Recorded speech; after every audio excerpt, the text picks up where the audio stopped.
maldita por causa do pecado do homem, o homem cai, então nós vemos agora o projeto de Deus sendo construído. Deus trabalhando desde o capítulo 3 para a restauração da humanidade, no proto-evangelho. Ele vai conversar com o homem, conversar com a mulher, e começa a fazer promessas, e vai dizer: do fruto da mulher eu trarei um homem, trarei uma salvação. Então eu quero te apresentar Cristo dentro do livro de Gênesis. Cristo se apresenta no livro de Gênesis sendo um princípio em cima do qual tudo foi criado. Cristo se apresenta no livro de Gênesis, no proto-evangelho, quando ele diz: do fruto do teu ventre eu levantarei alguém que vai redimir todas essas coisas, toda essa maldição que vem sobre o homem, sobre a mulher e sobre a terra. O texto do livro de Gênesis é cheio de cristofanias, de teofanias de Cristo, quando se manifesta o Senhor, o anjo do Senhor, e você vai ver Deus se manifestando na dor do ser humano. Cristo se manifesta na presença daquele sacerdote sem genealogia, chamado Melquisedeque, que vai conversar com Abraão. Ele traz pão e traz vinho, e eles começam a conversar sobre as coisas eternas, e ele abençoa Abraão. Cristo se manifesta quando Deus vai lutar com o homem na história de Jacó, e Cristo se manifesta na promessa de que um descendente de Abraão, que depois seria um descendente de Davi, que é o descendente de Eva, e que ia se manifestar na história dos homens. Gênesis então vai nos mostrar a história de uma família que começa com Adão, com Caim, com Abel, com Sete, e não tarda essa família se envolver em pecados e homicídio. Então a terra que já havia sido maldita, agora é mais maldita por causa do pecado de Caim. Em Gênesis capítulo 5, então, Deus começa a formar um povo a partir da genealogia de Sete, e a corrupção do gênero humano começa a se manifestar. Muitos estudiosos acreditam que aqui, até o capítulo 5, mais anos passaram do que do dilúvio para cá, ao ponto de toda a genealogia humana se corromper.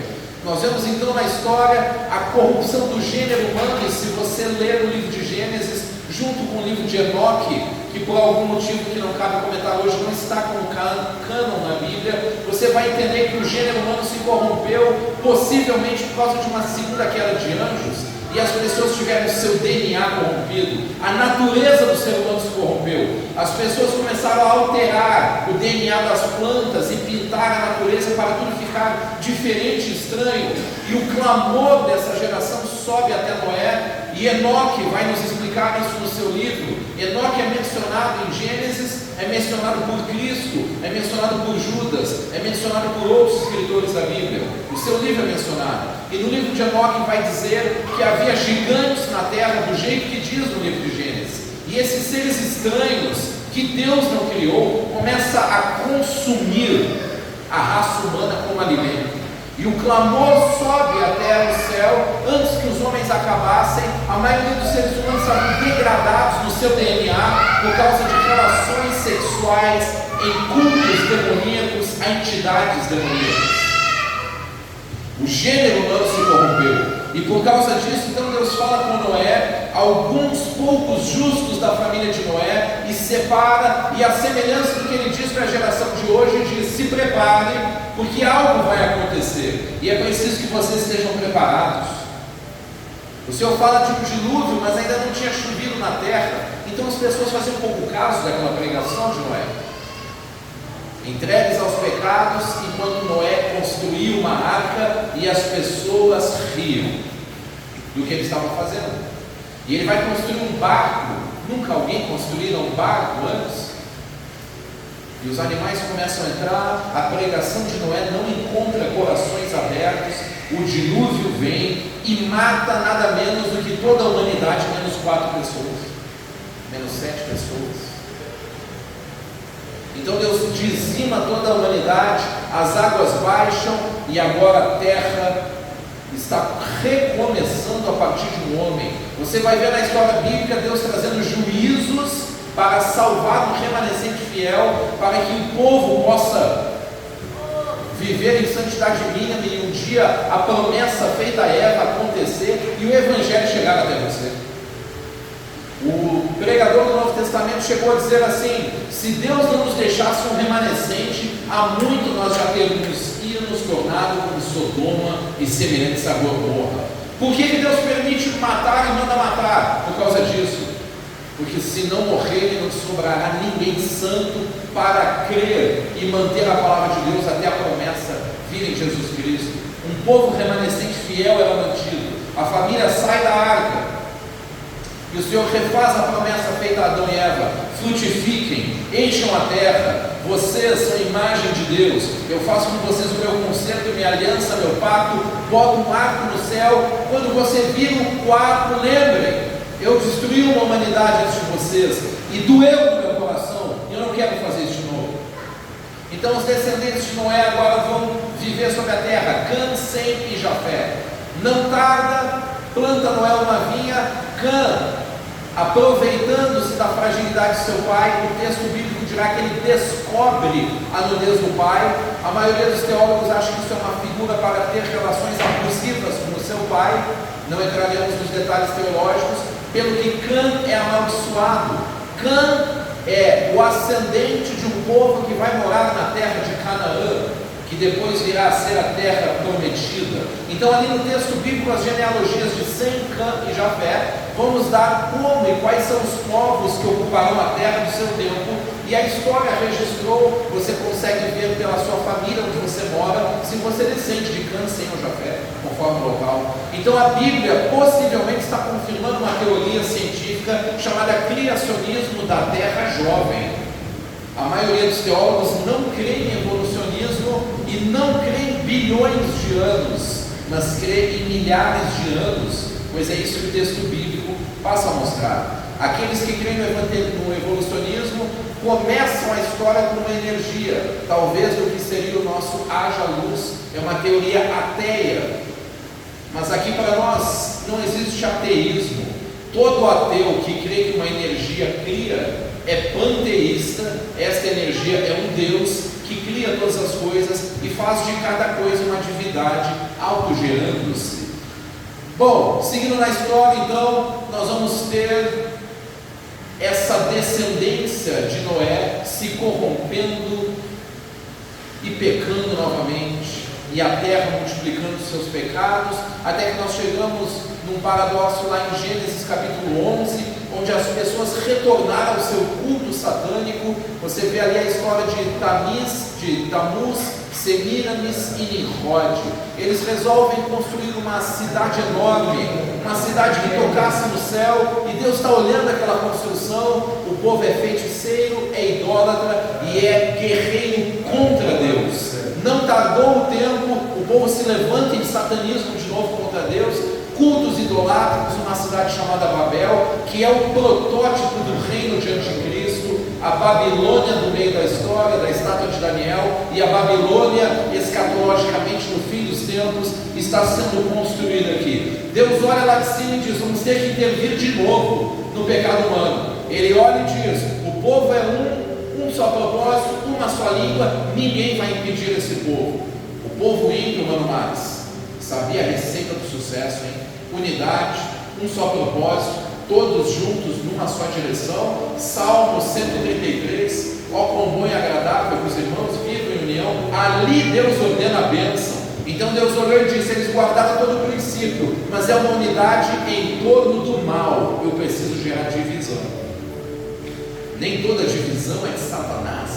Deus desce e divide um povo em línguas e dispersa eles para que eles não mais se entendessem. A genealogia dos idiomas também começa aqui. Se você estudar os idiomas originais, você vê a raiz de cada um, até que chega no português, onde vossa mercê se transforma em vós me ser, depois você, depois ser, e no WhatsApp agora só um ser. A corrupção do gênero humano parece corromper a linguagem também. A corrupção do gênero humano parece corromper a linguagem. Não por acaso, os estudiosos dizem assim: se você tem pouca linguagem, seu raciocínio é pequeno.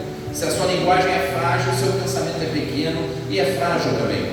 Então o dilúvio vem, mata uma multidão de pessoas. Babel, Deus dispersa as pessoas. Aí Deus vai conversar com um homem descendente de Noé, chamado Abraão.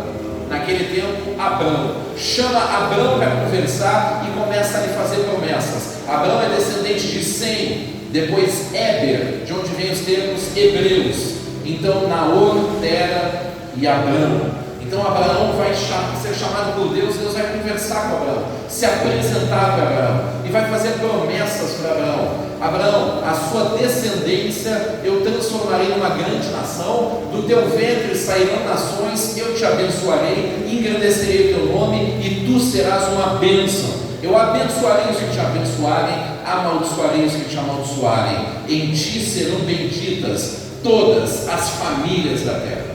E ele faz uma aliança com esse homem, e Deus agora é Deus de Abraão, será o Deus de Isaac, de Jacó, de José e dele a nação de Israel. Deus constrói então uma nação. O livro de Gênesis é um livro onde Deus conta a história de um homem e a sua família.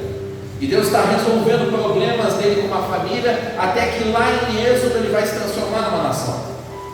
Sai da tua terra, sai da tua parentela. Não é interessante como às vezes, para nós sermos o que Deus quer que sejamos, a gente tem que se desconectar de pessoas, para que a nossa identidade seja construída por Ele e não pelos parentes que tanto nos formam, quanto também às vezes nos deformam. Abraão, eu vou te dar a terra do teu ascendente Cã, é Canaã, só que lá moram os amorreus, então eu vou te fazer promessas. Daqui a alguns anos a tua descendência será escrava nessa terra, e eles sofrerão muito. 400 anos arredondado aqui no texto, os historiadores mais à frente dizem que é 420 anos, até que a medida da iniquidade do pecado daquele povo que mora lá se complete, Deus traga juízo sobre eles, e eu vou dar a ti toda essa terra que teus olhos estão vendo. Sai do teu lugar e percorre a terra, porque até onde os teus olhos tocarem, eu darei a ti e a tua descendência depois de ti. Abraão está numa situação então que vem fome sobre a terra que ele está espiando. Ele está espiando Canaã, mas ainda não era o tempo dele herdar Canaã. Vem fome sobre aquela terra, como viria lá na frente de novo, sobre a família de Jacó, razão pela qual Deus colocou estrategicamente José lá dentro do Egito. E Deus diz assim: Abraão, vai peregrinar na terra do Egito até eu te mandar. De onde vem a profecia? Do Egito chamei meu filho. Chamei Abraão do Egito, depois eu chamo Israel lá do Egito, e depois Jesus fugindo da mortandade, porque nasceria um rei escondido no Egito. As profecias se cumprem tipologicamente ao longo das genealogias. Então agora ele está escondido no Egito, e Faraó bate o olho em Sarai, a linda mulher de Abraão, e cobiça essa mulher. Abraão, com medo, ainda não tinha aprendido a proteger a sua família, vai dizer que era só irmã dele, o que não era mentira de todo, pois era irmão por parte de pai. E agora Faraó deseja possuir a sua mulher, e Deus visita Faraó com pestes e pragas, a exemplo do que vai acontecer lá no futuro no Egito, porque estava tentando tocar na família santa de Deus. Deus protege a sua família, Deus protege a sua ascendência e a sua descendência. Satanás astutamente convenceu Adão e Eva a pecarem antes que eles tivessem filhos. Então agora todo o gênero humano se corrompeu, depois se corrompeu mais ainda com a questão da queda dos anjos, transando com as mulheres. Viram os filhos de Deus que as filhas dos homens eram formosas, tomaram para si mulheres e geraram gigantes. Agora está tentando corromper a semente de Abraão, e Deus diz: não vai tocar, porque a terra se corrompeu no seu DNA. Eu fiz uma aliança agora com Abraão, no sangue de Abraão. Abraão, é o seguinte: todo o teu primogênito será circuncidado. Circuncisão, uma cisão ou um corte no prepúcio do órgão genital masculino, porque eu faço uma aliança com a tua semente, para que ela seja pura. Não se relacione com povos ímpios. Acreditam os judeus, quando o espermatozoide passa pelo órgão genital masculino, ele passa por dentro da aliança e ele é santificado para Deus. Não deixe a sua ascendência, a sua descendência se corromper. Eu tenho uma aliança contigo no teu sangue, em ti serão benditas as famílias. Então agora Abraão volta do Egito, vai andando ele no caminho juntamente com seu sobrinho Ló. Só que Deus tinha promessa com Abraão e não com Ló. O gado começa a prosperar e os pastores começam a brigar. Você já viu pastores brigando por aí por causa de rebanho? Por causa de placa e essas coisas? Então escolhe para onde é que você vai, Ló. Ló bate um olho natural, contempla o fértil vale de Sodoma e vai para Sodoma e Gomorra, guiado pela cobiça dos seus olhos. Abraão ouve a voz de Deus e vai para onde Deus está mostrando, para um local onde até então tinha fome, mas Abraão é guiado pelo Espírito de Deus. Levanta agora os teus olhos, Abraão, porque essa terra eu vou dar para você e para a sua descendência. Então Abraão começa a viver como um rei do Senhor, só que sem terras ainda. Abraão é peregrino, ele começa a lutar as batalhas do Senhor. Então ele tem um encontro com Melquisedeque, um sacerdote. E Melquisedeque é rei de Salém, rei de paz. Ele traz pão e vinho, e Abraão vai ter uma experiência de revelação sobre Cristo aqui.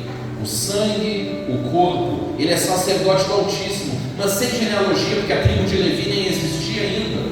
Então o sacerdote Melquisedeque dirá: bendito seja Abraão do Deus Altíssimo, o possuidor dos céus e da terra. E Abraão vai dar ali voluntariamente o dízimo de tudo que ele dizimou nas guerras, do povo que ele dizimou e ganhou despojos de guerra.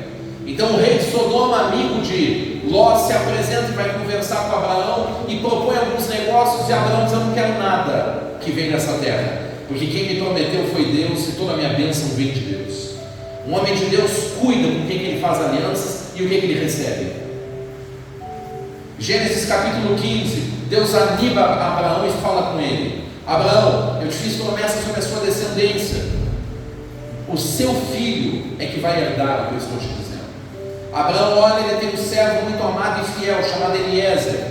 Eliezer faz um papel na vida de Abraão muito bonito, mas Deus diz assim: o que será gerado de ti é que será seu herdeiro. É uma representação também de Cristo, porque nós temos aqui uma mulher estéril, que é Sarai, e dela virá uma promessa, um primogênito que herda na terra como filho. Tipologicamente Maria, não estéril, mas ela não gera sozinha, mas o que nela é gerado no particípio, é do Espírito Santo de Deus. Então Deus está ensinando pedagógica e didaticamente no Antigo Testamento promessas sobre Cristo o tempo inteiro.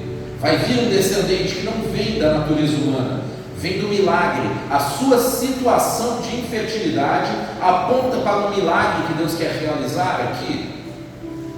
O que de ti será gerado será o teu herdeiro. Olha para o céu, Abraão, conta as estrelas, porque é de lá também que vem a tua promessa e o teu socorro. A tua descendência eu darei tudo isso. E o texto diz que Abraão creu e isso lhe foi imputado por justiça. Aí Abraão faz uma pergunta: como eu vou saber que isso vai acontecer? 80 e tantos anos já, amortecido. Então o Senhor diz assim: este Senhor, o anjo do Senhor, é Cristo falando com ele, segundo a maioria dos bons teólogos. E diz assim: toma uma bezerra de 3 anos, um carneiro de 3 anos, uma cabra de 3 anos. 3 anos é o tempo de duração do ministério de Cristo. 3 anos pregando manifestamente sobre a terra. E uma rola e um pombinho. E faz um sacrifício do jeito que eu vou te mostrar. Ele parte esses animais como oferta, e ele os afasta em 2 metades, deixando um caminho entre as 2 metades cortadas em sacrifício. E ali os urubus, as aves de rapina, começam a sobrevoar, e ele tem que enxotá-las.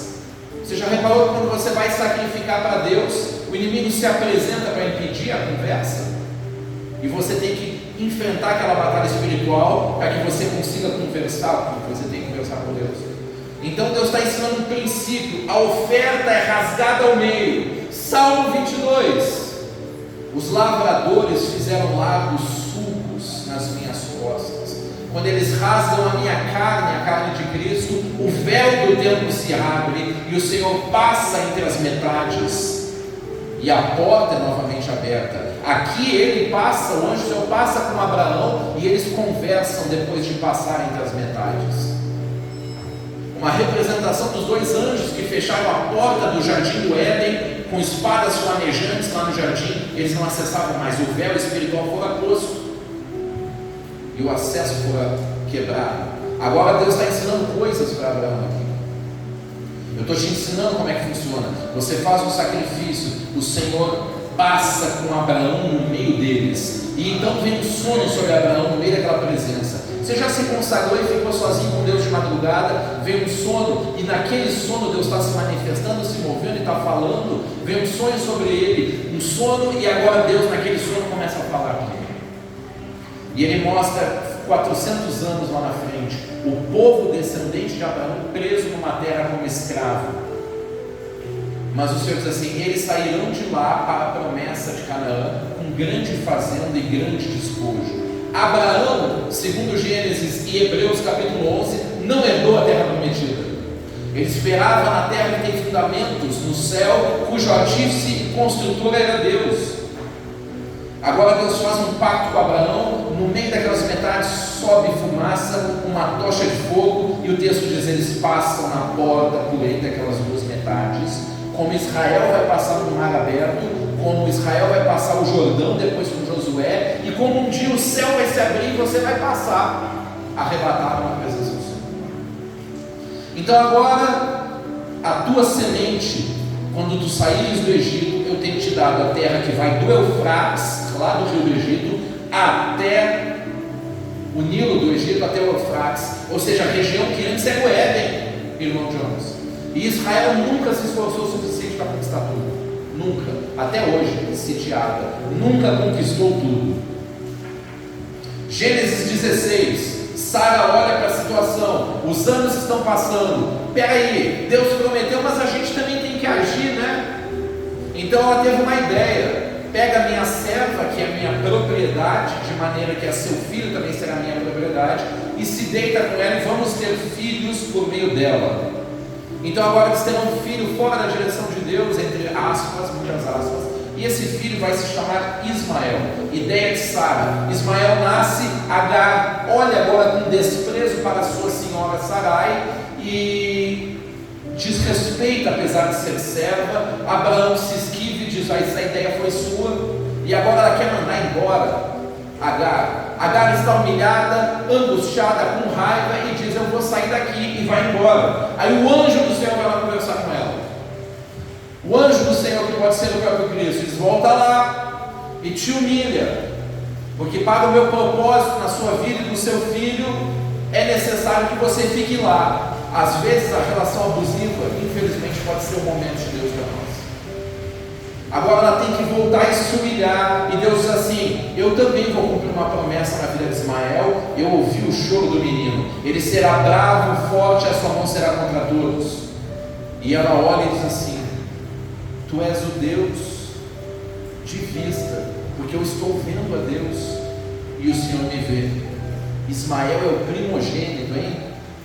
É o primogênito. Abraão tem aqui 86 anos. Ismael vai gerar nações, é a promessa. Essas nações do Oriente Médio, você conhece a história, são descendentes de Ismael, o povo do Islã.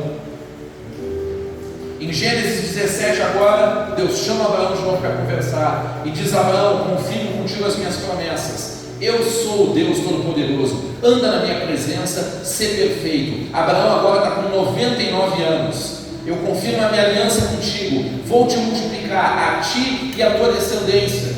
E Abraão, na maior experiência pentecostal, cai prostrado com a presença de Deus. Cai prostrado, e ele se humilha na presença de Deus, e diz assim: mas como? Como que isso é possível? E Deus diz: eu faço contigo um concerto perpétuo, muda o teu nome para Abraão, de ti virão nações e reis. O teu Deus serei eu, e eu serei o Deus dos teus filhos, das tuas descendências e da tua semente. A palavra grega para semente, sperma, está falando do filho que sai dos lombos dele. Ismael será circuncidado no 8º dia, conforme a promessa, circuncidado na presença de Deus. Agora Abraão, você deve guardar a aliança da circuncisão. Eu te abençoarei. Também vou mudar o nome de Sarai se chamará agora Sara. E Deus promete para Sara também: vou te abençoar, vou te dar um filho, você vai ser mãe de nações e reis sairão de ti. Sara está ouvindo essa conversa e ela começa a rir. Como? Eu, uma mulher de 90 anos, meu marido com 100 anos, isso não vai acontecer de jeito nenhum. Viva Ismael na tua presença, Senhor, e cumpra nele a tua promessa. Deus olha e diz assim: por que ela está rindo? Por acaso alguma coisa é difícil demais para Deus? Por acaso alguma coisa é difícil demais para Deus? A promessa em Isaías: eis que a virgem conceberá e dará à luz um filho, e porá nele o nome de Jesus. São tipologias que Deus está ensinando aqui para o seu povo.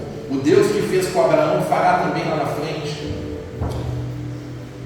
Abraão então circuncida toda a sua casa, circuncida Ismael, circuncida a si mesmo com 99 anos. Em Gênesis 8 aparecem 3 anjos para Abraão, com 99 anos, e vai dizer: por este tempo, ano que vem, virei a ti, e Sara dará à luz um filho. Esses anjos estão falando com Jesus. Um deles é o Senhor, com Abraão, um deles é o Senhor. Um fica conversando com Abraão, 2 vão em direção a Sodoma e Gomorra. Esses que estão indo para Sodoma e Gomorra, lá não está Ló, estão olhando para a cidade, porque ouviram o clamor da cidade e foram lá ver o que estava acontecendo. E Deus diz assim: eu vou esconder alguma coisa do meu amigo Abraão, que me conhece, que eu conheço. Abraão é o seguinte: eu vou destruir aquela cidade. Lembra da história do dilúvio? Lembra de Babel? Vou destruir mais uma, para que a terra inteira não se corrompa com isso. O escritor Martin Lloyd Jones disse num livro seu assim: quando os homens célebres de uma sociedade são grandes pecadores, toda a sociedade se corrompe. É por isso que você vê as redes de TV bancarem os grandes pecadores e satanistas, para estar lá sempre na mídia, sempre.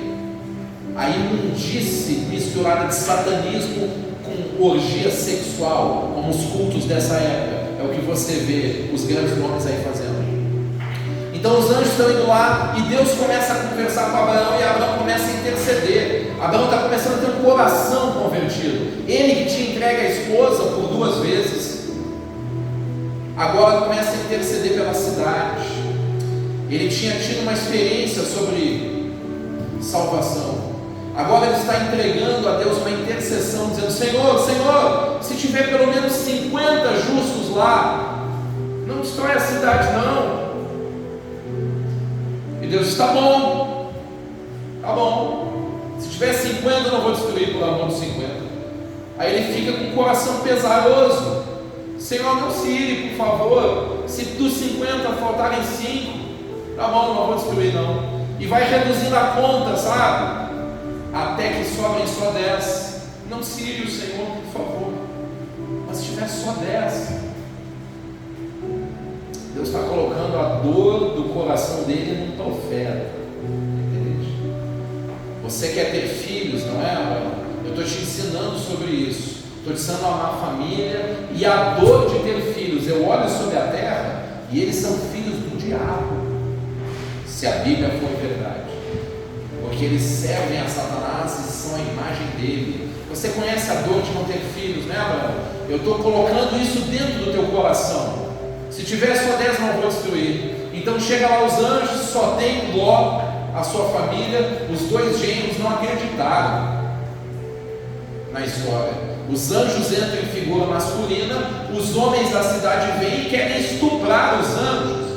Eles entram, Ló está na porta negociando: não pega os anjos não, eu te dou as minhas filhas virgens. Olha o nível da coisa.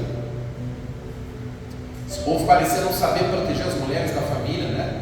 Os anjos puxam Ló para dentro, fecham a porta. Os ímpios tentam arrombar a porta, figura do abuso sexual, arrombar a porta, a força. Então eles olham e digam: avisa toda a tua família, porque a gente vai sair daqui, para que as famílias não sejam destruídas junto com a cidade. Então agora os genros começam a caçoar, achando que era brincadeira. E como o texto diz, Ló se demorava. Você já se demorou para fazer o que Deus mandou? Você já viu o tempo passar e Deus está avisando que tanto uma promessa você pode perder, quanto um juízo pode vir para você por falta de posicionamento? Então ele pega e diz: saiam depressa e não olhem para trás.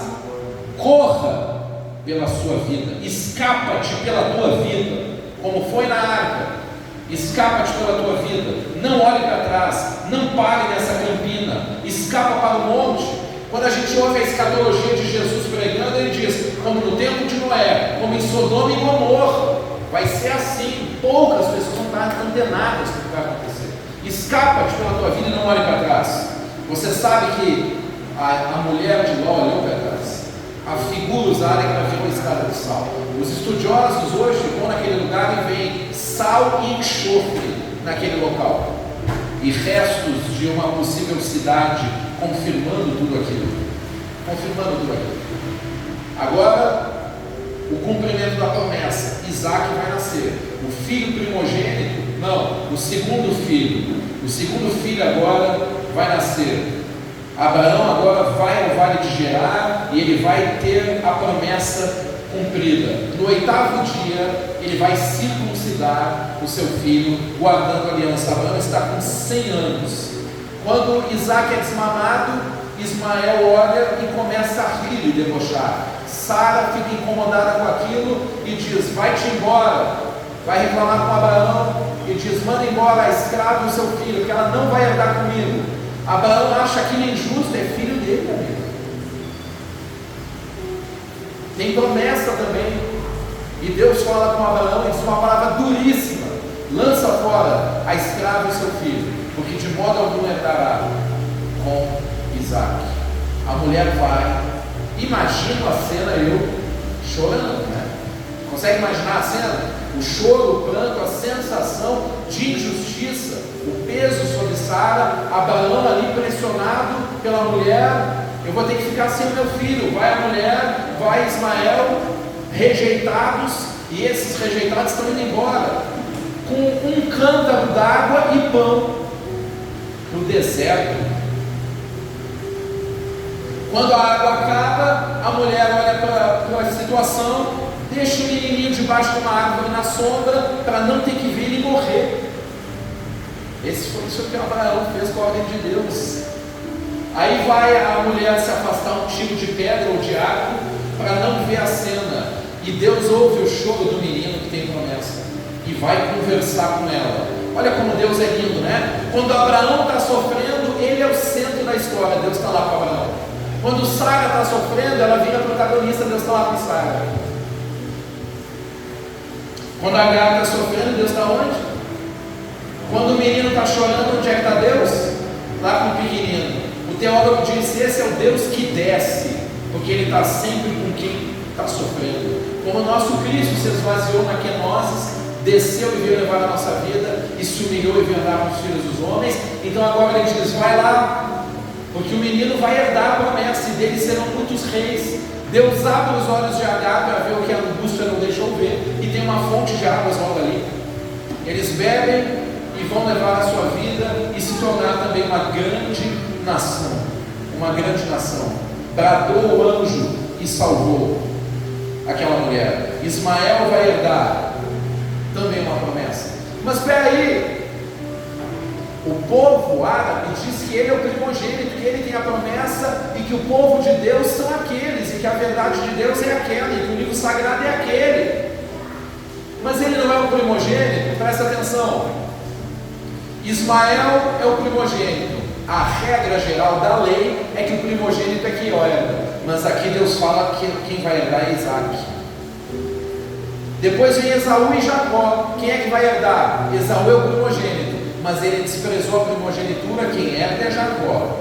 Depois, filhos de José, Efraim e Manassés. Jacó vai botar a mão na cabeça para abençoar, e ele troca as mãos, e José diz: não, esse aqui que é o primogênito. E Jacó já entendeu como é que funciona, e diz: pode deixar, que eu sei o que eu estou fazendo. A bênção maior é para o segundo. Mas por quê? Porque também tem um povo que é chamado e que é judeu, e que vai rejeitar o seu Salvador, e eu e você seremos enxertados como segundo. Porque o primeiro Adão, o primogênito, é alma vivente. O segundo Adão, Jesus, é espírito vivente. Este é aquele que faz novas todas as coisas. Todas as coisas. Agora o menino cresce, Deus olha para Abraão e diz: você tem no meu coração a dor de não ter filhos. Entrega para mim o teu filho agora, porque eu estou te ensinando coisas sobre o meu filho que eu vou entregar. E vai para o monte que eu vou te mostrar, Monte Moriá, oferece teu filho como holocausto. E agora vai o garotinho levando a lenha nas costas, o madeiro nas costas, Mano Jones, e ele vai levando. Você consegue imaginar o que tem no coração desse pai? Ismael se foi, agora eu vou ter que matar esse aqui. 3 dias de viagem, 3 dias, ao mesmo número de dias que Jesus fica no centro da terra. 3 dias de viagem. Então no coração ele está morto já durante esses 3 dias, porque ele vai caminhar 3 dias para fazer o sacrifício, sem contar nada obviamente para a mãe, e agora ele está indo na direção do sacrifício, caminho de 3 dias, onde já matou no coração, sabendo lá em Hebreus que Deus é poderoso para ressuscitá-lo, de onde figuradamente o recobrou. Então agora ele levanta o cutelo. Isaac já tinha perguntado assim: eu já vi a lenha, já vi o fogo, cadê o sacrifício, papai? Imagina o Arthurzinho com essa vozinha: cadê o sacrifício, papai? E ele pela fé vai dizer assim: Deus proverá para si o cordeiro. Profecia sobre Cristo. Deus proverá para si o cordeiro. Caminharam juntos Abraão e o seu filho. Quem pode dizer que o pai não estava andando com Cristo na via dolorosa? A cena natural mostra a mãe, mas o pai está lá. O altar é feito, a lenha, Isaac é amarrado, a lenha vai pegar fogo, ele estende a mão, ele realmente ia matar, e o Senhor diz: não, agora eu sei que tu me temes, porque não me negaste o teu filho. Aí ele olha, ouve um barulho, olha, como abriu os olhos de Agar, ele abre os olhos de Abraão e vê um cordeiro preso no meio de galhos. Deus proveu para si o substituto, porque a alma humana não tem o poder de ir morrendo sacrificialmente salvar ninguém. Agora o seu coração é que nem um meu orando. Você está entendendo que do teu filho, que você me entregou, semeando-o na morte na terra, você colhe uma multidão de nações. Assim também eu envio meu filho, semeio ele na terra, ele morre, o sangue dele é derramado, e eu colho da terra para mim, na porta que se abre, multidão de nações. Tem princípios sendo ensinados aqui. Por isso, Abraão, eu abençoarei a tua descendência, e todas as promessas são repetidas. Mas Deus já não tinha feito as promessas? Mas é tudo condicionado à obediência. Leia primeiro Deus. Ele cumpre a obediência, e agora as promessas se manifestam. Abraão foi provado, e o seu filho agora começa a crescer na presença do Senhor, e vai viver promessas também da parte de Deus. Isaac começa a crescer, começa a ter experiências com o Senhor. Sara olha para ele, eles estão esperando o crescimento do menino. Sara é chamada agora para ir para a presença do Senhor. Abraão chama o seu servo Eliezer, ele diz assim: Deus me fez prometer, esse moço não pode se casar com uma moça que não teme a Deus, que é idólatra. Vai lá na minha parentela, Eliezer, e encontra alguém. Eliezer era uma representação do Espírito Santo. Ele podia ter dado a promessa se Abraão não tivesse filhos e ficado com tudo, mas ele não queria, ele era fiel. Ele faz um papel tipo de João Batista, dizendo: quem tem a noiva é o filho, e o amigo verdadeiro muito se alegra. Eu não posso tomar aquilo que não é meu, como os falsos profetas tomam a noiva para si. João Batista diz assim: eu não posso tomar a noiva, porque ela pertence a Cristo. Então agora esse homem vai lá representando o Espírito Santo, lá na terra da família de Abraão, e vai entrar numa fonte de águas, num poço de águas, e ele pede um sinal para Deus, de que a mulher que der água a ele, e também ao seu gado, então seja essa a revelação de que aquela é a esposa para o seu servo, o seu senhor Isaac. Então acontece de Rebeca estar lá, e o bom encontro é feito. Aí você já viaja para João capítulo 4 e vê Jesus numa fonte de águas também conversando com uma mulher, e aquela mulher tem uma vida sentimental promíscua, e a partir da história que nós lemos aqui com Isaac, você vê que é um sinal entre os judeus, que aquela mulher que desce água para o homem que pediu água, é um sinal de uma proposta sentimental. Eu tenho interesse em você, eu admiro você, e quando ela dá água, ela está correspondendo a isso. Então Jesus pede água, e aquela mulher, entendendo a história dos hebreus, vai dizer: como sendo para o judeu, pede água para uma mulher samaritana? Porque eles não se dão bem. Os samaritanos é um povo corrompido, que era Israel, se relacionou de maneira com jugo desigual e teve filhos mistos, híbridos, chamados samaritanos. Então agora Jesus começa com conversar com ela sobre adoração e vida sentimental. Você já teve muitos homens, né, mulher? Por isso você acha que eu sou mais um te propondo. Devia ser uma mulher formosa, porque muitos homens desejavam. Então Jesus começa a falar lá dentro do coração dela sobre vida sentimental e sobre adoração. Essa é mais uma mensagem que está aqui nesse texto. Junto às fontes das águas, como a promessa para Israel era entre os rios Tigre, Eufrates e o rio Nilo, como o trono de Deus, lá em Gênesis capítulo 1, Hashmaim, no princípio criou Deus os céus e a terra. Os céus ali, a Hashmaim, significa há águas ali. Então essa representação das águas da presença do Senhor. Agora Isaac vai receber a sua promessa. Labão, irmão de Rebeca, olha para a cena. Eliezer está cheio de presentes de ouro. Labão gosta de ouro e diz: negócio de Deus demais. Rebeca vai com a sua serva e vai se encontrar com Isaac, que está diante de um poço chamado La-Roi, que é exatamente onde Agar teve a experiência com Deus que nós relatamos, e ele está orando diante de um poço de águas, e agora Rebeca vê aquele homem e diz: quem é aquele homem? Eu ponho um tom de admiração nessa pergunta. A Bíblia não fala: aquele é o meu Senhor, que agora é o seu Senhor. Ela cobre-se com o véu, eles se olham, se amam, se casam. Esta mulher também é estéril. E o texto bíblico vai dizer que Isaac está orando para que ela possa ter filhos. Está orando para que ela possa ter filhos. Até que Deus cumpre a promessa e começa aquele ventre a se mexer. E a profecia vai dizer: tem duas nações dentro da tua barriga cumprindo uma promessa: Esaú e Jacó. Vamos ver quem é o primeiro que nasce. Um bota a mãozinha, a mão volta, o outro sai. Aí acaba que Esaú se torna o primogênito. Mas a gente sabe já onde isso vai parar, não é? Então aquela guerra entre os dois pela primogenitura. Isaac já velho, cego. Esaú tinha vendido a sua primogenitura, desprezando-a por comida. E então essa venda foi levada em consideração diante de Deus.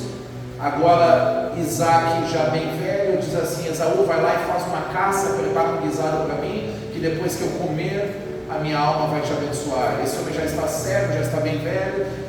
Esaú sai ao campo.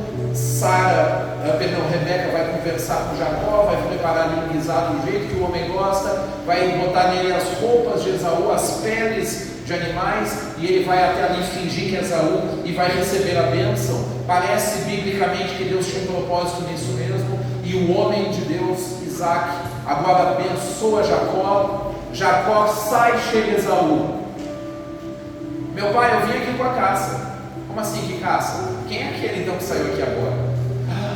Jacó, aquele suplantador, não é por acaso que esse é o nome dele, roubou a minha primogenitura, a minha bênção, mas me abençoa também, meu pai. O pai diz assim: mas não tem como eu fazer isso duas vezes, sabe? Porque a bênção é uma profecia, onde ele é tomado pelo Espírito Santo. Não é ele que abençoa, o Espírito Santo está ali pronunciando aquilo.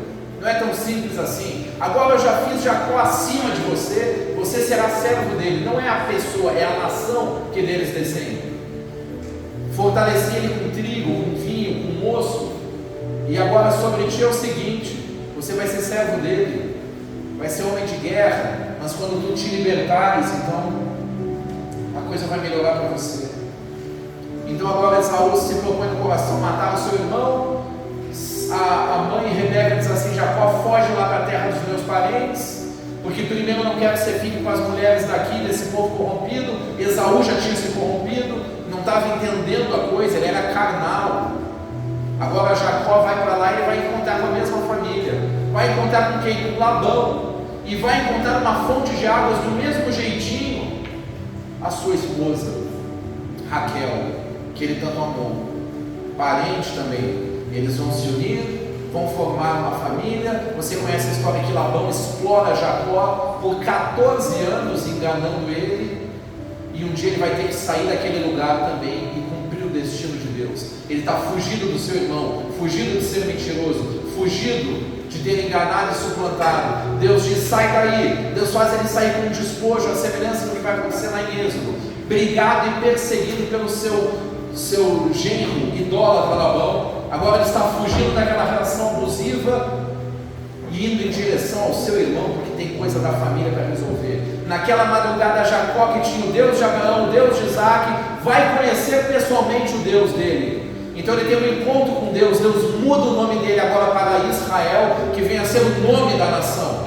Israel, porque é vencedor, lutou com Deus e se tornou vencedor com Deus. Muda o teu nome, e uma nação também virá de ti. Eu vou abençoar a tua descendência. Agora ele tem um encontro com seu irmão, eles se abraçam, choram, se reconciliam, e ele está livre para viver o chamado e a promessa de Deus. Israel agora se estabelece, suas mulheres Lia e Raquel começam a ter filhos. Os filhos dão um total de 12.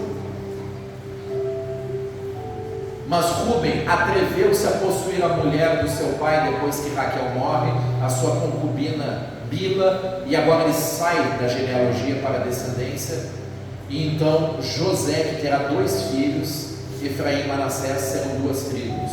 Agora José é o preferido, é o queridinho de Jacó. Essas famílias tinham preferências, não é mesmo, gente? Ele é o queridinho, ele é o filho dourado, ele ganha presentes, ele ganha roupas, e para piorar tudo, Deus fala com ele em sonhos e diz promessas. Ele imaturo conta as coisas que os amigos, os irmãos aprontam, leva uma má fama para o pai repreende, os irmãos estão lá morrendo de raiva, e agora ele começa a ter sonhos proféticos onde os irmãos estão se prostrando diante dele, porque ele é um vulto muito grande e muito importante. Os irmãos morrem de inveja. Já viu matar de inveja e morrer de inveja? Raquel estava morrendo de inveja. Dá-me filhos, se não morro. Agora os outros estão matando de inveja. É assim que funciona, né? Vamos matar. Não, mata não, vamos ganhar dinheiro com ele. Joga ele no poço aí. Lembra do poço? Lembra do poço? Joga ele lá no poço. Resgata ele. Vende para quem? Para os ismaelitas, parentes de Ismael. Vai ser vendido como escravo, vai parar no Egito, lá de onde ele chama o filho dele, lembra? Vai parar no Egito. Lá no Egito, quando um homem é de Deus e é excelente, tudo que ele põe a mão é abençoado e dá certo. Então ele lá na casa de Potifar vira o governador da casa, pode tudo, menos tocar na mulher. Quem que o diabo levanta? Ele rejeitou, ela fingiu que foi abusada. O direito atualmente chama isso de síndrome de mulher de Potifar. A mulher é rejeitada, inventa que foi abusada, esse tipo de coisa. O direito usa essa linguagem hoje. Agora ele é difamado, possivelmente o marido sabe a mulherzinha que ele tinha, em vez dele morrer, ele foi só preso. Agora ele está lá preso, mas um homem excelente como ele se torna ninguém menos do que o líder do cárcere, ajudando o carcereiro mora a cuidar de tudo. Ele é tão ungido, as pessoas sabem quem tem unção e começam a se abrir com ele, contar seus sonhos. Ele interpreta os sonhos direitinho, os sonhos se cumprem de acordo com a interpretação. Um dia o faraó lá em cima está precisando de um homem, porque é assim que funciona. Aquele que é diligente, dizem Provérbios, na sua obra, não permanecerá entre os de posição inferior, será posto diante de reis. Está escrito lá em Provérbios. Então Jacó é levado pelo seu dom e zelo com unção diante de Faraó, como Daniel foi diante de Nabucodonosor, como Sadraque, Mesaque e Abidnego foram, como Esther foi, como Mardoqueu foi, como todos os homens de Deus zelosos são colocados lá para resolver um problema que só o Espírito Santo pode resolver: a fidelidade. Agora José vai interpretar o sonho de Faraó. Ele já se fez administrador do cárcere, na casa de Potifar, possivelmente lá com seu pai. Ele tem a unção e o discernimento, a revelação de Deus, e ele interpreta o sonho direitinho e quase que sugere dizendo: o Senhor precisa de alguém para juntar todo esse tesouro dos 7 anos, para que não falte nos próximos anos. Esse homem sábio, faça isso. Mas que homem pode ser mais sábio do que você? Ele vira o governador do Egito. Agora vem uma fome sobre a terra. O povo de Canaã tem que ir lá no Egito de novo. Agora o povo de Canaã está lá, os irmãos de Jacó vão parar lá, e a visão do sonho dele vai se cumprir. O sol, a lua e as estrelas se prostrando diante dele. As mesmas estrelas que Abraão viu, descendência de Abraão, se prostrando para cumprir o propósito. O ego dele pode destruir o propósito de Deus e se vingar dos irmãos, ou a semelhança de Jesus perdoar, porque Jesus também foi vendido por moedas como José, rejeitado pelos seus como José. Agora José promove uma restauração de todas as coisas, os seus irmãos serão possivelmente altos funcionários do governo, a paz se estabelece, a fome acaba, e esse povo que são 12, mais Jacó e Benjamim que vem junto atrás, vão se tornar uma nação dentro do povo do Egito, cumprindo a profecia feita como promessa a Abraão. Gênesis está aqui apresentado para nós. Jesus no livro de Gênesis. Amém? Amém. Vamos ficar de pé.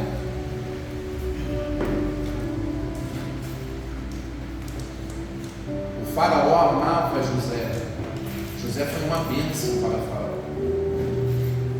Salvou o mundo com a revelação. Deus cria problemas às vezes para que os servos de Deus possam assumir as posições certas. Os diligentes estarão lá, a fim de que Deus reine no mundo e o nome dele seja conhecido. Sabe, para o ano que segue, talvez a gente precise de uma arca bem preparada, para estar pronto para o que virá. Analise o que os grandes homens da política e da ciência estão falando. Você consegue ver direitinho que eles estão abrindo coisas, certo? Por meio da tecnologia, da ciência, da economia, da internet, a robótica, os neuralinks, os cybermundos, os mundos virtuais, as conexões neurais no seu cérebro, com os seus smartphones, o controle mental, as funções da memória e da inteligência sendo delegadas a alguém com quem você conversa, a hora e ele manda para você.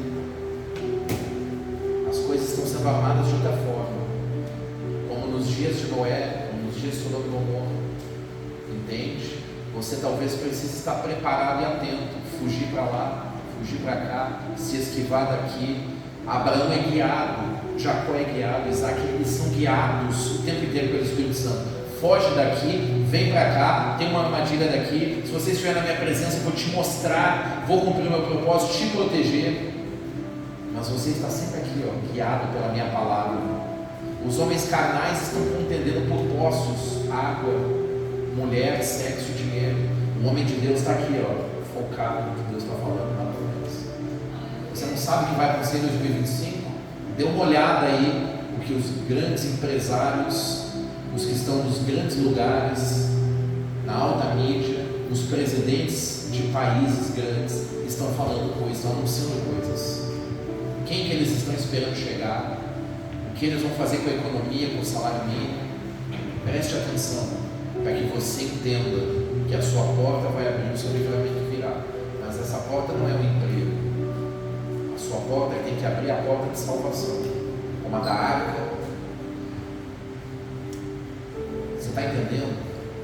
Palavra, oração, não é festa, não é pula-pula. O povo está brigando por placa, por grana, por fama, por status, por franquia, por pagamento do uso da franquia, disputando honra. Fique na obediência. Fique na obediência. Perceba a luta na vida sentimental, perceba? A luta para destruir a santidade de família, a luta para o casamento fora do propósito, a luta para filhos contaminados, contaminando família, contaminando propósito, contaminando ministério, contaminando intimidade. Preste atenção. Vamos orar, pessoas. Feche seus olhos, levante sua mão. Espírito Santo de Deus, é a tua palavra, Senhor. Tu és Cristo, desde o Antigo Testamento. Tu és a promessa que foi feita para nós, desde sempre. Nós abrimos nossa mente, nosso coração para crer em Ti, para Te obedecer, para fazer a Tua vontade, Senhor. Eis-nos aqui para fazer a Tua vontade. Nos guia pelo Teu Espírito, para entender, Papai, exatamente qual é o nosso papel na nossa geração. Santifica o teu povo, Pai, nesse tempo. Livra o teu povo de pecado, para que possa ouvir a tua voz, para que possa discernir o tempo e o modo de todas as coisas, o tempo de avançar, o tempo de prosperar para construir essa arca, o tempo de perceber, papai, a hora de fugir, a hora de confrontar, a hora de jejuar. Santifica o teu povo, pega os sonhos e propósitos que estão nos corações, mostra aqueles que ainda vão se realizar. Leva o teu povo à oração, leva o teu povo a meditar na tua escritura, a se santificar, a discernir o tempo e o modo, a discernir o que vem logo adiante, Pai. A salvação para o teu povo. Teu livro de Gênesis nos mostra o Senhor agindo o tempo inteiro para a salvação, para cumprimento do teu propósito soberano. Os que não guardam aliança se perdendo, os que guardam aliança perseverando e alcançando promessas naturais, com vistas na promessa eterna. Esse é o povo de Deus. O Senhor nos abençoe, o Senhor nos guarde, o Senhor renove sobre nós a sua aliança, o seu entendimento, o seu espírito, Pai. Teu povo que está aqui, Pai, tem anseios, Pai, para a família, anseios profissionais, anseios de realizar coisas. Se ainda há tempo, que essas coisas se realizem, mas que eles não se percam jamais do teu propósito, do Evangelho, que é a salvação, é o poder de Deus para a salvação daquele que crê. Que todos perseverem até o fim, todos fiquem atentos, papai, porque essa é a aliança. Abraão guardou a aliança e perseverou nela até o fim. Que nós possamos perseverar nessa aliança até o fim. Te apresento Jesus Cristo do livro de Gênesis, para a glória do Senhor. Amém. Vou chamar o Mano Max para nos abençoar aqui e encerrar esse momento.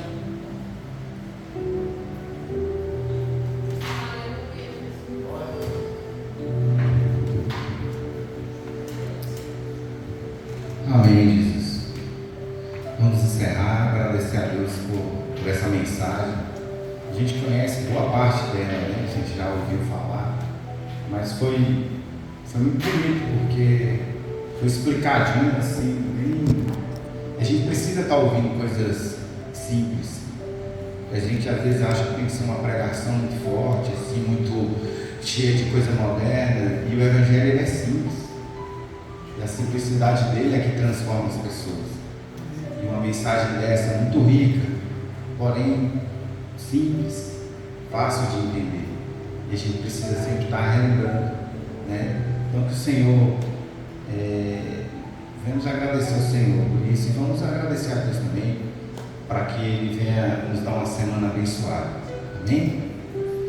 Meu Pai, em nome de Jesus, Senhor, estamos aqui mais uma vez. Te agradecendo, ó Pai, por essa mensagem, te agradecendo, ó Pai, por esse momento que tivemos aqui na Tua presença. Podemos sentir, ó Pai, a Tua glória, o Teu amor por nós. Muito obrigado, Senhor, por tudo que tens feito. Eu entrego agora em Tuas mãos, Pai, as nossas vidas, que nossa semana venha a ser semana abençoada, Pai. Livra-nos dos acidentes, livra-nos, ó Pai, de todo o mal, livra-nos dos inimigos no trabalho, das pessoas que têm inveja de nós.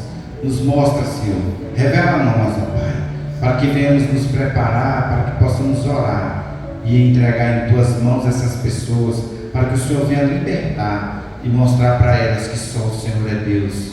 Eu te agradeço, ó Pai, por tudo, em nome de Jesus.